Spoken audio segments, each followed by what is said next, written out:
So echo tricuspid regurgitation is easily obtainable, and it correlates with the RV systolic pressure in the absence of PS.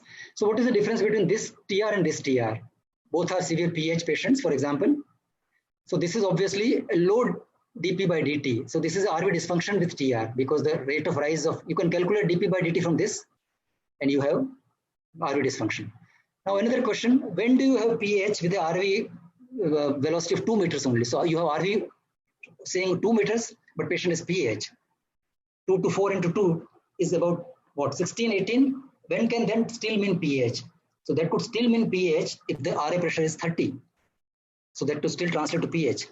But one more thing which is often forgotten is that when you have a free TR, suppose you have a very large free non-turbulent TR, then this Bernoulli theorem 4V square is just not applicable. For example, a large Epstein or a very severe florid unguarded tricuspid regurgitation, you cannot estimate TR by 4V square, and this is often missed. When you look at the outflow Doppler, these are very nice things that nowadays we are able to see the acceleration time and guess that the PA pressures are not very high. So if the acceleration times comes less than 105, we say PA pressure, pulmonary vascular disease is set in. So this is normal PA flow, and this is abbreviated PA flow.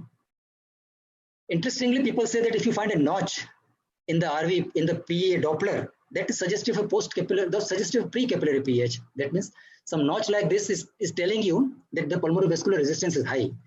Now, these are not very well verified things, but it is good to look at these things, that if you look at the acceleration time from onset of acceleration to the peak, onset of PA acceleration to the peak less than 105 means PVR is raised, and notch means PVR is raised. If there is abbreviated pulmonary Doppler flow, it is a sign of a PVR raise. So if when you see a shunt patient, a VST, AST, also pay attention to how good is the flow in the lungs, in the pulmonary artery by way of this, and that is helpful. Many other tests are required. What about PFT? Cardiologists should have some working knowledge of PFT, if not too much. DLCO is very useful for primary pulmonary hypertension, because if the lungs are not very bad, if the CT is not terrible, but if your DLCO is low, if the patient's DLCO is low, it goes a long way to suggest that this is primary pulmonary hypertension, very likely. In a setting of suspected IPH, if the DLCO is very, very low, that is again suggestive of a venocapillary, veno-occlusive disease and capillary hemangiomatosis. What is the ABG of a patient with IPH, what do you think? PCO2 in IPH patient is usually a little low than normal because of chronic hyperventilation, and that is useful. CT goes all the way to diagnose so many things. Ventilation perfusion scan is supposedly the drug of a choice for CT for thromboembolic PH. Cardiopulmonary exercise testing is another thing which we just don't pay any attention, and just for the sake of physiology, this is very important. It will be useful. We will spend a minute on that later. Uric acid is somehow raised in patients with primary pulmonary hypertension. It's not very markedly raised, but it is raised fundamentally as a part and parcel of the disease. When the vessels are showing those changes, somehow the xanthine oxidase is more activated on those vessels, and it gives rise to uric acid. It is supposed to prognosticate patient also. And catheterization is needed whenever you are in doubt, whenever you want to plan therapy, whenever you want to see the vasculature reactivity, etc. Time doesn't permit to get into all these details. Now I will show you something a little more interesting diseases from point of view of exam. So here you go. You have a tracing and a patient whose PA pressures are about 50 mean. So what would this data suggest to you? I hope you are seeing the full screen, that the saturation is on the other side. So in such a patient, you have been given a LVED and a PA wedge. You find hardly there is any gradient between the two. And actually this shows a big step up. So there is a pH and a big step up and no gradient. And patient SVC saturation is only 50-ish. So mixed venous saturation of 50 means patient is very sick. Now why should he be so sick if there is just an ASD? So patient was basically having a step up suggestive of an ASD. His RA and LA pressures are nearly equal, so he may be having an ASD with a step up. So it was ASD with mitral stenosis. And the mitral stenosis in this instance is just not picked up by gradient because of the large hole. So this is one setting where you could miss a mitral stenosis. So what are the other causes of silent MS? So patient of silent MS regularly would come as PH case. You diagnose silent MS, one diagnosis silent MS only in presence of a gross TR or in setting of an ASD MS. So you have to have a right ventricle forming the apex. Otherwise, most of the time you are able to hear a mitral stenosis murmur, except for emphysema or thick chest, and not talking of those. So you don't diagnose silent MS just empirically. To diagnose silent MS, one should have a gross TR, RV apex, and things like that. So if you talk of mitral stenosis, let us say, what is the pulmonary vascular resistance? Also, okay, so gradient is not, pressures are nearly equal, so he may be having an ASD with a step up. So it was ASD with mitral stenosis, and the mitral stenosis in this instance is just not picked up by gradient because of the large hole. So this is one setting where you could miss a mitral stenosis. So what are the other causes of silent MS? So patient of silent MS regularly would come as PH case.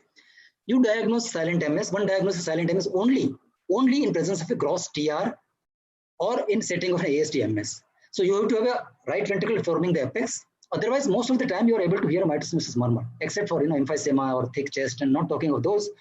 So you don't diagnose silent MS just empirically.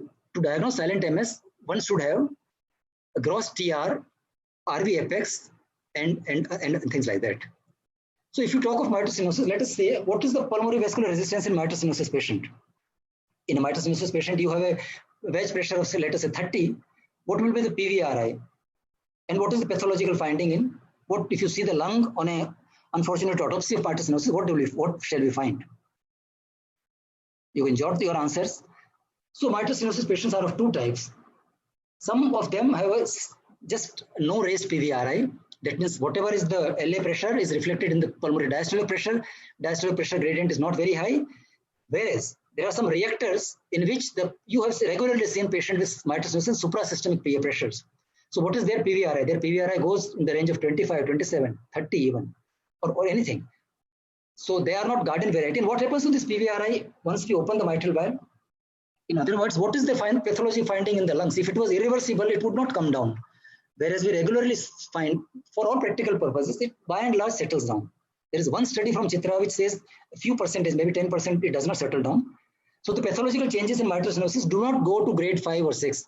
By and large, you only find grade 3 and like that. So plexiform changes, necrotizing arteritis are not there. So therefore, even a very severe PH could also regress, generally speaking. Similar things happen with the left heart disease. Left heart disease is very important to understand because it is probably the commonest cause of pulmonary hypertension world over. So when we say wedge pressure of more than 15 or LVED is more than 15, we have to remember that wedge and LVED generally correlates. So this is a study showing in 1,000 patients. The correlation is not perfect. It correlates very often, but you cannot take for granted that every time it is right. So there are some reasons why wedge may not correlate with LVED, and one should be wary of that. Sometimes the wedge is different in different segments, but more often than that, one is not able to wedge correctly, or there is a reason for a disproportionate change in LVED and PA wedge. Also, when we measure wedge by digitization, sometimes the wedge pressures are showing different if you take a computerized meeting, and sometimes you see manually it is different. So for example, here, if you take a digitized wedge, it will show you for a kind of a raised wedge, which we will say maybe post-capillary pH, whereas if you took them at manually, you would have said something different. So where do we take a wedge pressure? We take wedge pressure at the end expiration manually, if possible. When do we take digitized wedge pressure? When there are too much fluctuation, when the patient is in AF, maybe you can take digitized mean. So when the wedge or LVED is more than 15, we think of a post-capillary PH or a left heart causing disease. Now see the patient. There was a patient with a PA mean of 50 and a wedge of 20. We say it's a left heart disease. He received diuretics for a few days and his wedge fell down to 11 and his PA pressure also fell down, became something within the range. So where shall we classify him? So one should be mindful of the fact that diuresis can change the wedge pressures. So converse of it is, suppose we give a fluid load, a challenge, how much wedge pressure rises in a normal. So if you give a 500 ml fluid in a normal person, the PA wedge does not go above 16. So I think 18 mm or beyond wedge would be sign of a LV diastolic dysfunction. So these are evolving concepts. So when we think of a left heart disease, we have to again think like that. In some patients, okay, so when we have a diastolic dysfunction and normal ejection fraction, see, we all know this DCM and raised pressures are understandable. When we don't have DCM, when we LV function normal, in India, we don't see too much of preserved heart failure, whereas the literature only talks of preserved heart failure and PH. So question to you is, how much PA pressure you think you can see in patient with diastolic dysfunction. What is the quantum of PAH in a pure diastolic dysfunction? And you will be surprised to know that it is almost as much as IPH patient. So just by seeing the number, we cannot distinguish. So PA pressure could be as bad in diastolic dysfunction as in idiopathic pulmonary artery hypertension. And there are two types of patients, just like mitral stenosis. Suppose you have a LA pressure of 25. In some patient, a 25 LA translates into 25 or 30, a wedge diastolic 26 only, and a PA pressure of 47. So PVRI here is 1 or 2, RA mean is 5, RV function is all right. Same patient, for some reason, disproportionately show you a vasoconstriction. So in response to a capillary pressure of 25, his diastolic goes up to 30, his systolic goes to 65, his PVRI is 7, and his RV fails in face of that load. So you could have a similar patient with a normal LV function, either just a simple PH post capillary or a reactive component to it with a pre-capillary component, which means the patient in the lungs in that patient shows a pulmonary vascular disease. Whether the therapy of these two could be different is not very well worked out. Currently, we don't think that giving a pulmonary vasodilator is helpful in such patients. So this is an area of interest. Why this patient, some of these patients show this, also not very well worked out. Maybe there are genetic differences. Maybe they are triggered by something. We are running out of time. You can tell me when to stop, but this is something which I think examining people want. So congenital heart disease is, we need to talk. When you have a patient of congenital heart disease and you are thinking of PH, P2 is most important. You have either PS or a PH or a normal PA pressure, neither PS nor PH. So when you have cyanosis without any PH, you think of pulmonary AV fistulas, your second sound is normal, and there may be evidence of pulmonary AV fistula on echo. Problem is with the distinction between PS and PH. And when you have PH, distinction between hyperkinetic and obstructive. And very often you get an ASD patient in exam. And remember that in ASD, identifying PA pressure in ASD is difficult because P2 cannot tell you the pH. So how do you go about this? So you have an ASD patient who is blue. And you know there are several causes of cyanosis in an ASD without pH. For example, unroofed coronary sinus, large ASD, streaming because of a valve, inferior MI causing RV dysfunction, and others. So cyanosis in an ASD cannot be taken as an evidence of pH. Loud P2 alone cannot be taken as an evidence of pH. So how do we go about it? So we look at the flow rumble. If there is a good ASD flow rumble on the second intercostal space, or a tricuspid flow rumble because of an ASD, so that tells you that there is a good flow going on. Now that patient will be having only hyperkinetic pH. Now if you don't have a flow rumble, neither in the base nor in the tricuspid flow rumble, then there is no good flow of ASD. And if he has a pH, then it should not be a hyperkinetic pH, it should be obstructive pH. What happens when the patient is mitral stenosis? Because of mitral stenosis, the flow across the ASD is increased. Just as because of hypertension, the flow across ASD is increased. So they have a good flow murmur at the base. They have a good flow murmur at the tricuspid rumble, sometimes not audible in adults. But if it is there, it really helps. So when you find a good flow murmur across the second space in a wide fixed second heart sound, you think of an ASD. Now such a patient also has a thrill. So if you have a thrill across the second intercostal space, what are the differential diagnoses? Either it is a large flow ASD because of whatever reasons, or patient have associated valvular PS mild, left to right, or patient has got a mitral valve disease, maybe MS or MR. So a large flow in ASD can happen because of these things, and you have to take that into account. Now let me ask you again, if you have a large flow ASD like that, if thrill probably, wide fixed second sound, tricuspid flow murmur, and patient is blue. So what is it? So such a patient could be having a TAPVC with a good flow. Now is that TAPVC operable or not operable? Because there are good flow murmurs, it is operable TAPVC. Now same patient, if he would have developed Eisenmengerization, the flow murmur would have gone and his cyanosis would have deepened. His second sound split would have become narrow. So narrow split second sound, no flow murmurs would be PAH. Now Eisenmengerization in ASD is minority. PH we say when we talk about thrill and cyanosis. So you have a cyanose patient, whether it's a PS physiology or Eisenmenger physiology. How do you decide? Remember, a deeply cyanosed patient, very deeply cyanosed patient is generally not Eisenmengerization. Eisenmengerization are blue, but not very, very blue till very late in their disease. Parasternal heave is absent in both. Tricuspid regurgitation is absent in both. Whether it's a tetralogy situation or Eisenmenger situation, they do not have parasternal heave, they do not have TR. Second sound is single in both. An ejection click could be present in both. In both, it could be a constant ejection click. So therefore, sometimes it becomes a good exam case. Now, the murmur would vary in, in a tetralogy situation. A faint murmur means very low forward flow and therefore a very severe cyanosis. So a very blue fellow with a very loud murmur cannot be a tetralogy. Very blue fellow with a very faint murmur is okay for a tetralogy. If you have a diastolic murmur in a sinus setting, if it's a high pitched diastolic murmur like AR murmur, then you know it's a high pressure PA and there is a pulmonary regurg. So you may be having a PDA Eisenmenger or you could have a AR. You have to go for a palpable pulmonary artery. The pulmonary artery is palpable.